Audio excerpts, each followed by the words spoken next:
Hey guys, what's up? Today I want to just quickly go over blurring images in Flame and whether we treat them as pre-multiplied or unmultiplied when we're using the blur node to kind of match defocusing on an image. What I have here is a simple setup where I've just created a text layer and it's over a blurred background. So what I want to do is kind of match this blur. From here, I can create a matte element and we'll just go ahead and put this over black so that we essentially just have a alpha. Now, this is great, and what we need to do to get started. However, what I see happen a lot is that people will think that they need to unmultiply this element to get the effect that they're looking for. So they will do something like this, where they take that black and white image, they acknowledge that it's pre-multiplied, they unmultiply it, and then they feed it into a blur node and try to composite it over this background. And do that. Set this to a context. We'll look at this blur, and what you're going to see is some black coming in very quickly.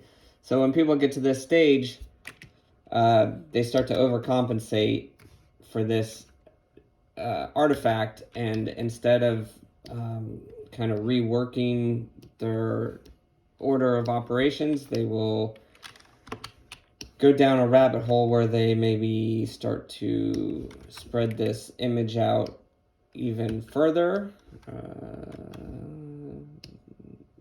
so that they get more white, and that gives them the ability to get rid of the black edging. However, you've mathematically gone through and created way more work than needed, and this won't always get you out of the jam. It might work in this situation because we just have black and white, but in other instances, it's just going to lead to more problems. And as you'll see, you start to get all these artifacts that could very well interfere with the composite itself. So that method's no good. I wouldn't recommend that at all. What I also see is maybe somebody just realizes that they have a white solid here. So they'll just make a white solid and take care of this through another means by just assuming that because they have this nice straight element, they can go ahead and blur as they need to without any kind of artifacts. This will work most of the time, except for the fact when this is not pure of anything, then you won't be able to use a color fill. So if there's any kind of gradient in this or pattern or whatever, then it's going to be really hard to do this desired effect with this method. So let's just go ahead and do it the right way. In this particular case, I'll just start over. Still have our two elements. It's just a white on black. And what I know about this is that it's pre-multiplied. So this is exactly what we want from our element when we're trying to blur it. I'll set this as a context. I'll make sure that I've told Flame that this composite is using a pre-multiplied element.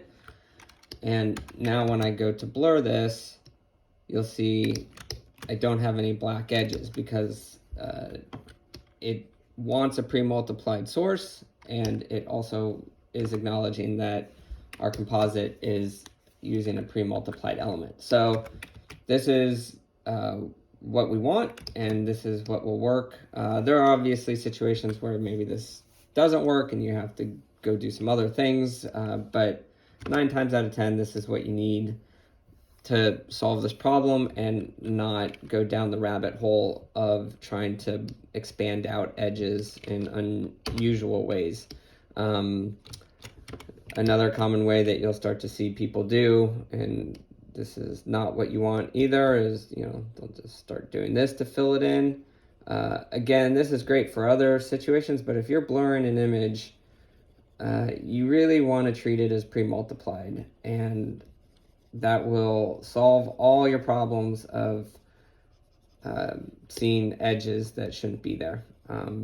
If for some reason you did go down this road and you realize that you had made the mistake, the second part of this tip is this is how you would pre-multiply the image. We have an unmultiplied source, and I want to tell it to go ahead and become pre-multiplied. So if you ever end up in that situation, you can still do your composite as you would need to. You really just need to make sure that you are always pre-multiplying your image and acknowledging when it should be unmultiplied or pre-multiplied. Hope this helps. See you soon for the next tip. Thanks.